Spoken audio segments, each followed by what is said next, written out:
From Advanced Diagnostics Hospital. This is Dr. Satul Patel and Nurse Beverly. We are here to demonstrate how we jerry-rigged this here BiPAP machine to function in this massive COVID-19 crisis that we have going on here. So, here's what we're going to do. This is a BiPAP machine. It is not a ventilator, but here's what we did. So first things first, you're going to hook up the oxygen to the wall. It's a beautiful wall there. All right, next thing you know, we're going to come around here. We're going to move this switch over to the side, the little cover, and you're going to hit and turn it on.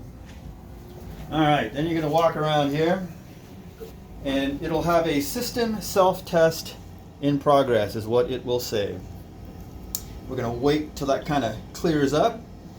All right, now we've already tested it, so if you're using this circuit, which is the only one we have left right now, here's what you're going to do.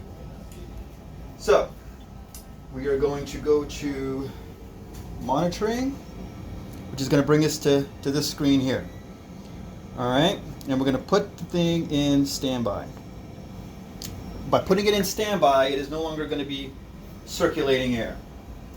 So now that it's in standby, we're going to have to change the parameters of this thing. Now remember, this is a BiPAP machine, so it delivers pressure, peak inspiratory pressure, and then it'll have a peak expiratory pressure, which is essentially your PEEP.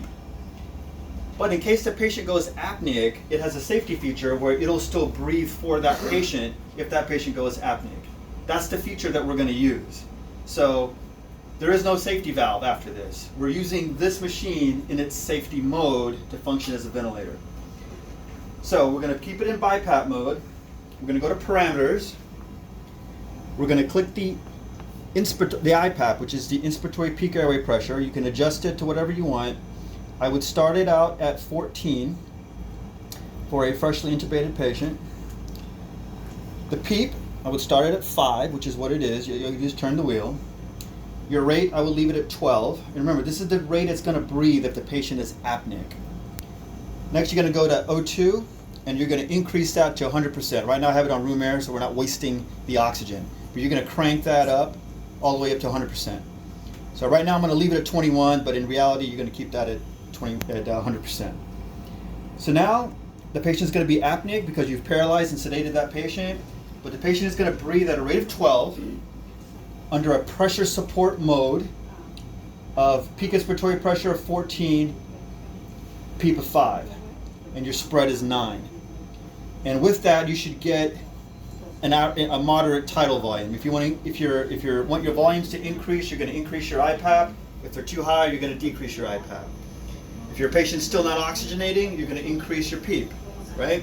So let's test that out. So I'm going to put it, I've got it hooked up to this bag here, so I'm going to use this as a lung. I'm going to put it up against my chest and have a little bit of pressure on it to act as compliance.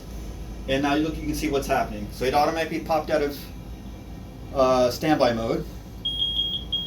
It's going to start pressuring, alarming because it's going to think the patient is apneic. But as you can see, it's delivering breaths. And so that's how this is done. So I'm going to put it back in standby mode by hitting monitoring and then standby. Just to explain to you the vent circuit, this is not a BiPAP circuit. We got this from the operating room. This is a double lumen vent circuit. And what we did is the internal lumen is going to deliver the breath. The external lumen is going to bring it back to here, at which point it's going to exit through this HEPA filter here, and there's a HEPA filter here. So the HEPA filter should be capturing any virus particles, and then there's a regular filter here that's not HEPA. The bacterial filter. The one-way valve is in this part here. So you got air coming in, air coming out through the external circuit, exiting here. This will be in apnea mode. It'll keep alarming, as it is now, and that is how we're going to use this until EMS gets here, potentially, in a dire situation. This is not FDA approved, so we're not supposed to use it like this, but in a pandemic crisis, that's what we'll have to do. All right, over and out.